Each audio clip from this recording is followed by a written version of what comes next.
suasana petualangan, musik yang sedikit menegangkan namun inspiratif di latar belakang. Kalian pernah dengar cerita tentang dua pemuda yang nekatnya bukan main? Ini bukan cerita fiksi dari film. Ini kisah nyata dari pelosok negeri kita. Kisah tentang keberanian yang lahir dari keputusasaan. Bayangin kalian tinggal di sebuah desa yang terisolasi. Desa yang indah, tapi setiap hari harus berjuang cuma untuk dapat sinyal internet. Anak-anak harus manjat pohon. Warga harus ke puncak bukit cuma buat kirim pesan WhatsApp atau cari informasi. Susah kan? Nah, di desa inilah tinggal dua sahabat, sebut saja namanya Budi dan Agus. Budi dan Agus ini sama seperti pemuda desa lainnya. Mereka kerja serabutan, bantu orang tua di kebun dan punya mimpi yang sederhana. Tapi satu hal yang bikin mereka resah. Mereka lihat adik-adik mereka, anak-anak di desa mereka kesulitan belajar online. Mereka lihat para petani susah jual hasil panen karena nggak bisa promosi. Mereka merasa desa mereka tertinggal. Setiap malam, sambil ngopi di beranda, mereka selalu ngobrolin hal yang sama. "Gas, masa kita begini terus? Apa nggak ada cara lain?"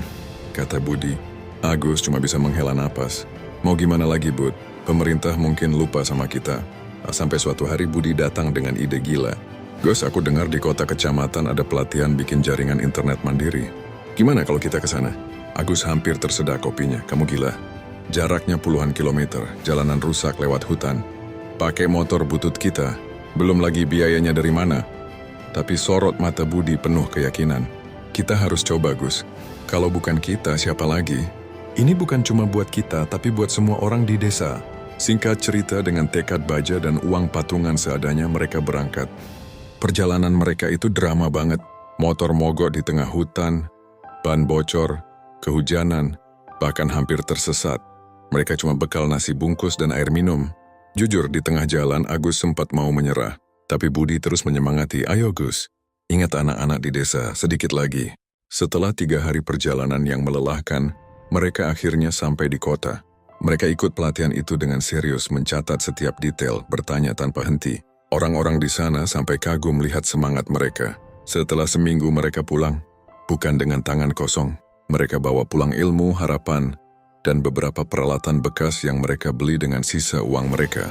Sampai di desa tantangan belum selesai, banyak yang meremehkan. "Alah, bocah kemarin sore mau bikin internet?" Ngimpi, cibir beberapa orang. Tapi Budi dan Agus nggak peduli. Dengan bantuan beberapa pemuda lain yang akhirnya terinspirasi, mereka mulai bekerja. Mereka manjat bukit paling tinggi, pasang antena dari bambu, narik kabel puluhan meter, ngoprek perangkat sampai begadang setiap malam. Gagal tentu saja, berkali-kali sinyalnya hilang, koneksi putus. Tapi setiap kali gagal mereka coba lagi dan lagi. Dan akhirnya, setelah sebulan penuh perjuangan, keringat dan hampir putus asa, momen itu tiba. Sebuah notifikasi pesan masuk muncul di ponsel salah satu dari mereka. Tanpa perlu manjat pohon, sinyal internet pertama hasil jerih payah mereka sendiri telah lahir di desa itu. Tangis haru pecah. Warga desa yang tadinya meremehkan, kini berdatangan memeluk mereka berdua. Anak-anak bersorak gembira. Hari itu, Budi dan Agus bukan lagi cuma dua pemuda biasa. Mereka adalah pahlawan. Pahlawan yang membuktikan kalau keberanian dan tekad bisa mengubah tidak mungkin menjadi mungkin. Mereka mungkin tidak punya harta, tapi mereka punya sesuatu yang lebih berharga. Kepedulian dan nyali untuk membuat perubahan.